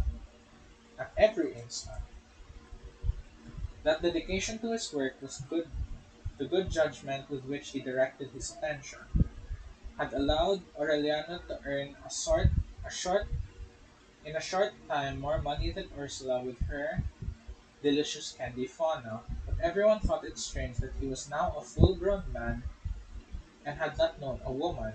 It was true that he never had one. Several months later, saw the return of Francisco the Man, an ancient vagabond who was almost 200 years old and who frequently passed through Macondo, distributing songs that he composed himself. In them, Francisco the Man told the great detail of what had happened in the towns along his route, from Manaur to the edge of the swamp, so that if anyone had a message to send or an event to make public, he would pay him 2 cents to include it in his repertoire. Repertoire. Repertoire. That is how Ursula learned of the death of her mother, as a simple consequence of listening to the songs in the hope that they would tell something about her son, Jose Arcadio. Francisco the Man called called that because he had once defeated the devil in a duel of improvisation, and whose real name no one knew, disappeared from Macondo during the insomnia plague, and one night he reappeared suddenly in Catarina's store. The whole town went to listen to him to find out what had happened in the world. On that occasion, in that occasion there arrived with him a woman who was so fat that 4 Indians had to carry her in a rocking chair, and an adolescent mulatto girl with a forlorn look who protected her from the sun with an umbrella. Aureliano went to Catarino's store that night. He found Francisco the Man, like a monolithic chameleon, sitting in the midst of a circle of bystanders. He was singing the news of his old, out-of-tune voice, accompanied by the same archaic accordion that Sir Walter Raleigh had given him in the Guianas, and keeping time with his great walking feet that were crackled from the saltpeter water. Oof.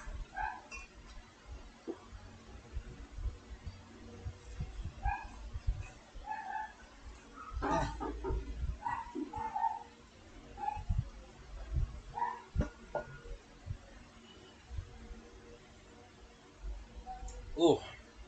Yeah. If I weren't reading this out loud, we would have been so far by now.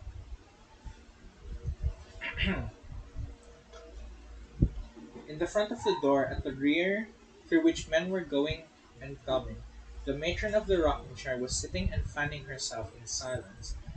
Catarino, with a felt rose behind his ear, was selling the gathering of mugs and fermented cane juice, and he took advantage of the occasion to go over to the men and put his hand on them where he should not have. Toward midnight the heat was unbearable. Aureliano listened to the news to the end without hearing anything that was of interest to his family. He was getting ready to go home when the matron signaled him with her hand. "You go in too," she told him. "It only costs 20 cents." Aureliana threw a coin in the copper that the matron had in her lap and went into the room without knowing why. The adolescent mulatto girl with her small bitch's teeth was naked on the bed. Before Aureliano, 63 men had passed through the room that night. From being used so much, kneaded with sweat and thighs and sighs, the air in the room had begun to turn to mud. The girl took off the soaked sheet and asked Aureliano to hold it by one side. It was as heavy as a piece of canvas. They squeezed it, twisting at the ends until it regained its natural weight. They turned over the mat and sweat came out the other side. Yeesh. Aureliano was anxious for that operation never to end. He knew the theoretical mechanisms of love, but he could not stay on his feet because of the weakness of his knees, and although he had goose pimples on his burning skin, he could not resist the urgent need to expel the weight on his bowels. When the girl finished up fixing the bed and told him to get undressed, he gave her he gave her a confused explanation. "They made me come in. They told me to throw 20 cents into the hopper and hurry up." The girl understood his confusion. "If you throw in 20 cents more, when you go out, you can stay longer," she said softly. Aureliano got undressed, tormented by shame, unable to get rid of the idea that his nakedness could not stand in comparison with that of his brother. A spite of the girl's efforts, In spite of the girl's efforts, he felt more and more indifferent and terribly alone. "I'll throw in another 20 cents," he said with his desolate voice. The girl thanked him in silence. Her back was raw. Her skin was stuck to her ribs, and her breathing was forced because of the immeasurable exhaustion. 2 years later, far away from there, she had fallen asleep without putting out the candle and had awakened surrounded by flames. The house where she lived with the grandmother who had raised her was reduced to ashes. Since then, her grandmother carried out 2 years before, far away from there, she had fallen asleep without putting out the candle and had awakened surrounded by flames. The house where she lived with her grandmother who had raised her was reduced to ashes. Since then, her grandmother carried her from town to town, putting her to bed for 20 cents in order to make up the value of the burnt house.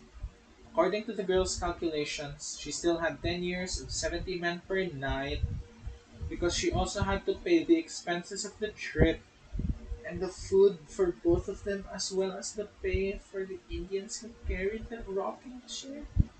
When the matron knocked on the door the second time, Aureliano left the room without having done anything, troubled by the desire to weep. That night he could not sleep, thinking about the girl with a mixture of desire and pity. He felt an irresistible need to love her and protect her. At dawn, worn out by insomnia and fever, he made a calm decision to marry her in order to free her from the despotism of her grandmother and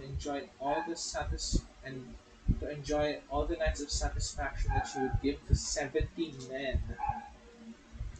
But at 10 o'clock in the morning, when she reached Catarino's store, the girl had left town. Time mitigated his mad proposal, but he aggravated his feelings of frustration. But it aggravated his feelings of frustration. He took refuge in work. He resigned himself to being a womanless man for the rest of his life in order to hide the shame of his uselessness. Oops. His uselessness, where is it?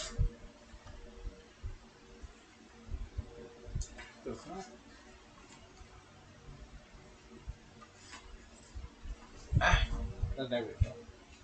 In the meantime, Melquiades had printed on his plates everything that was printable in Macondo, and he felt the daguerreotype laboratory to the fan- and he left the daguerreotype laboratory to the fantasies of Jose Arcadio Buendia, who had resolved to use it to obtain scientific proof of the evidence of God.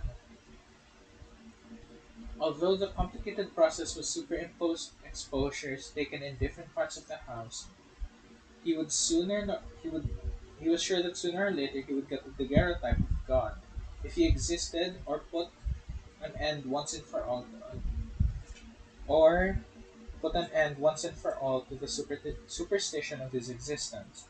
Melquiades got deeper into his interpretations of Nostradamus. He would stay up late at night, suffocating in his faded velvet vest, scribbling in his tiny sparrow hands, whose rings had lost the glow of former times. Former times. One night he thought he had found a prediction of the future of Macondo. It would it was to be a luminous city with great glass houses, where there was no remaining trace of the Buendias. "It's a mistake," Jose Arcadio Buendia thundered.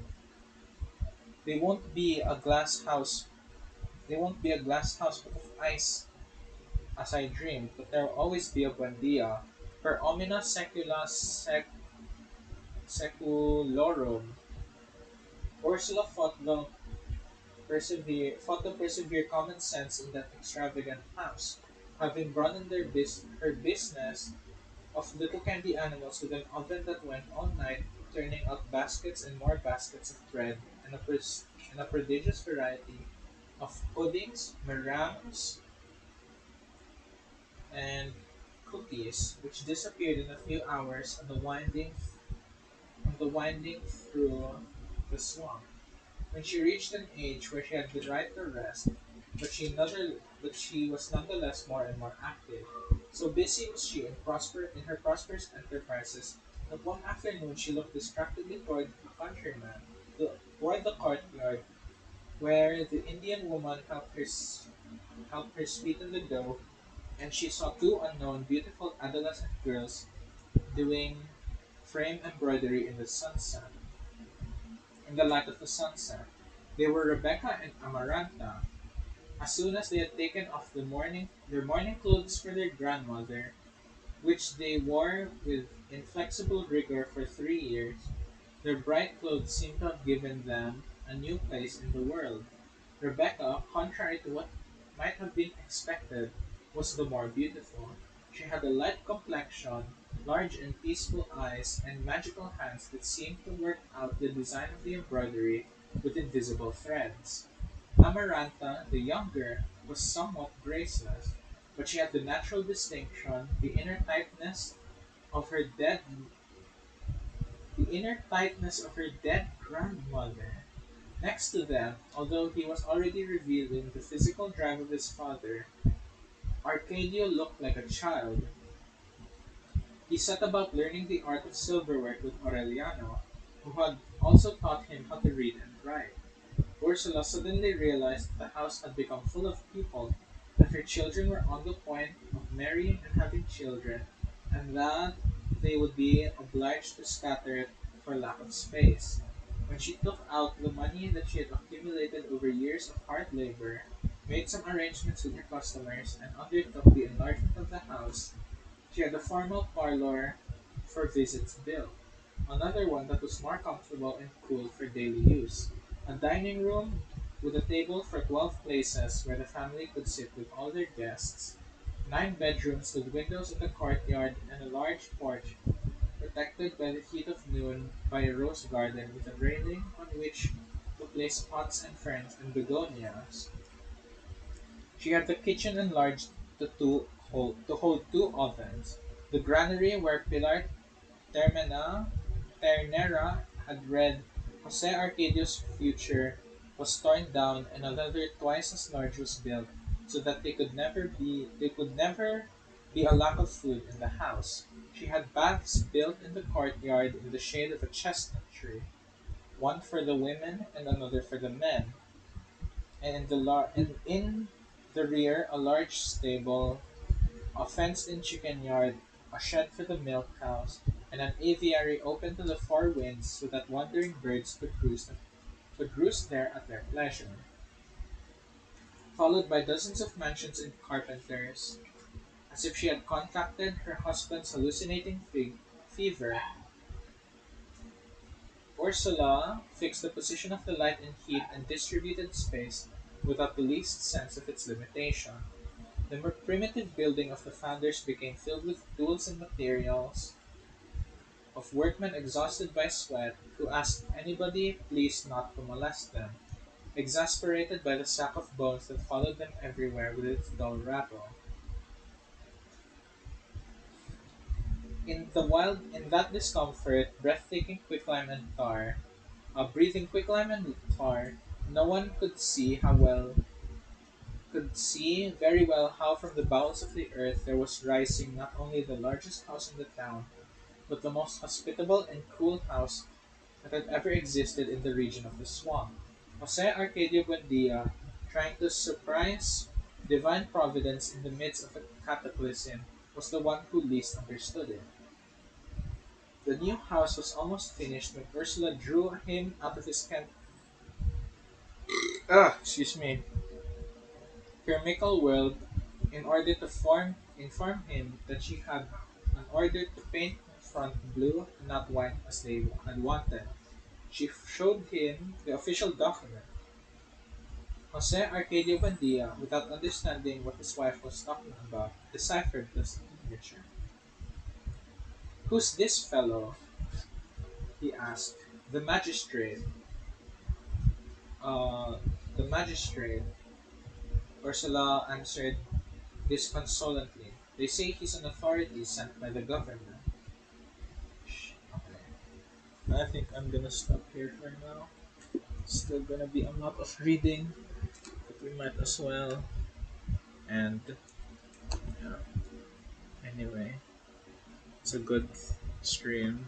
We'll read more of it. Megalo.